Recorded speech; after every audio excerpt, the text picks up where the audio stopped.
Hi කොහමද? සතියන්තයක් ලං වෙද්දී අපිට තියෙන්නේ පුදුම සැනසීමක් නේද? අපි කරන්නේ සතිය පුරාම නැවතිල්ලක් නැතුව දුවන එකනේ. මේක අපි දුවන්න ඕනේ රේස් එක. මොකද අපිට මේක මගින් අතාරින්න බෑ. ස්ට්‍රෙස් කියන දේ සිටුේෂන් එක අනුව සහ පුච්චලය අඩු වැඩි වශයෙන් තියෙනවා. අපේ ස්ට්‍රෙස් එක මැනේජ් කරගන්න අපිම හදාගත්ත දේවල් ටිකක් තියෙනවා. ඔයාලා දන්නවද?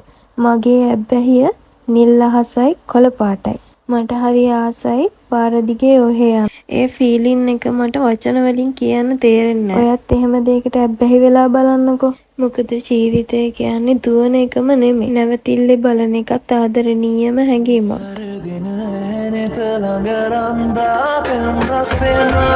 උඹ දැක මන දොල පින වෙන යාමේ මොනේ ඇහුණද හිත කවි කියනවා මාගේ